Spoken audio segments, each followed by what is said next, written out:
What's going on in Senegal?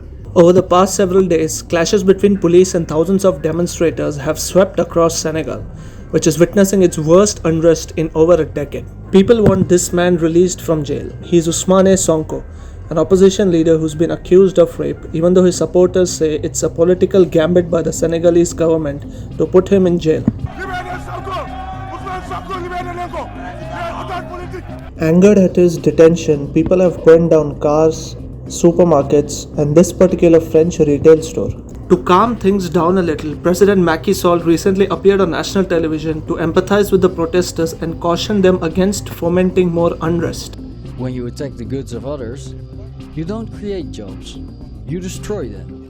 You don't reduce poverty, you make it worse. However, the violent standoff continues. So who is Ousmane Sonko? Why does the government want him behind bars? And why are people attacking this French retail store?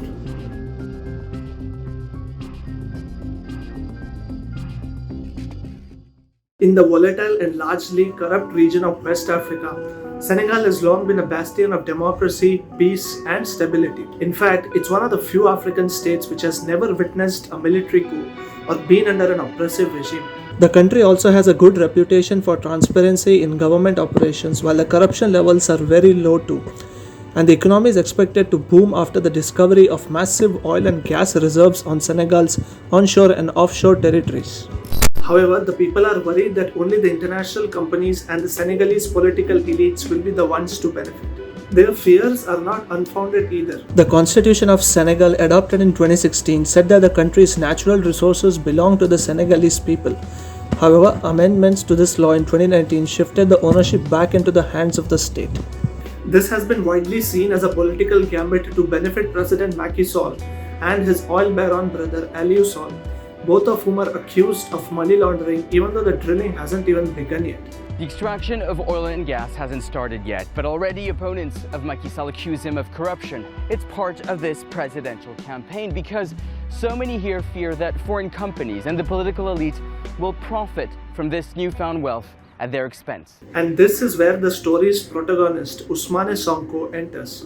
Sonko is an opposition leader who rose to prominence in the country for his politically charged speeches condemning the government of corruption, which struck a chord with the Senegalese people and made him a highly popular figure in the country. He even ran against President Sall during the 2019 general elections, but eventually finished third, winning just over 15% of the total votes. But given that he is still relatively young, chances are that he could run for office again in the future.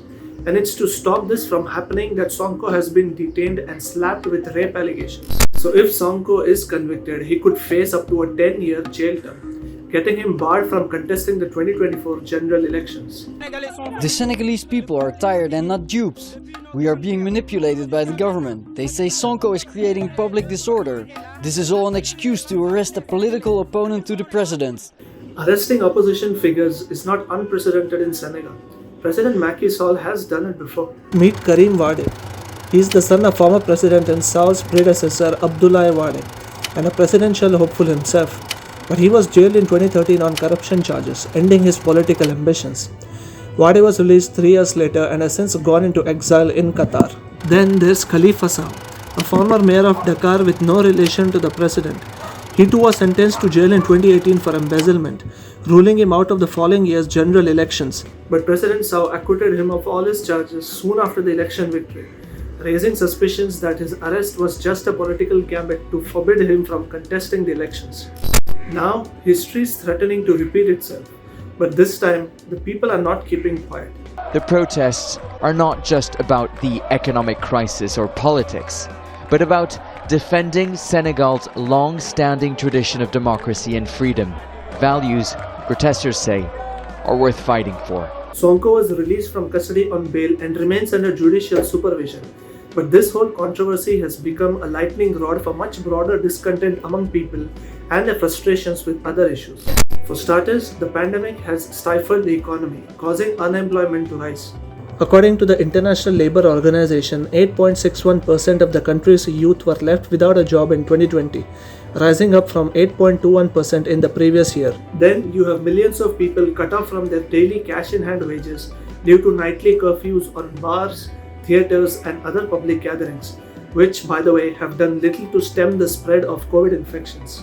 People were already simmering with great anger, but after this whole Ousmane Sonko episode, it has just spilled over.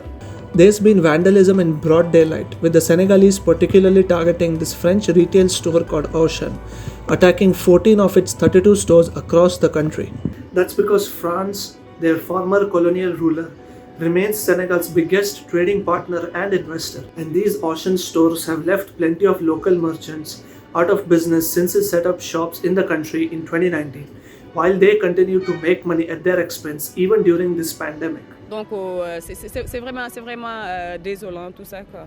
C'est irrécupérable. Donc il y a eu énormément, beaucoup d'argent est parti, beaucoup d'économies, beaucoup d'efforts et beaucoup d'emplois aussi également. To clamp down on these protests, the government deployed riot police and security guards on the streets, who then shot rubber bullets and tear gas at the demonstrators.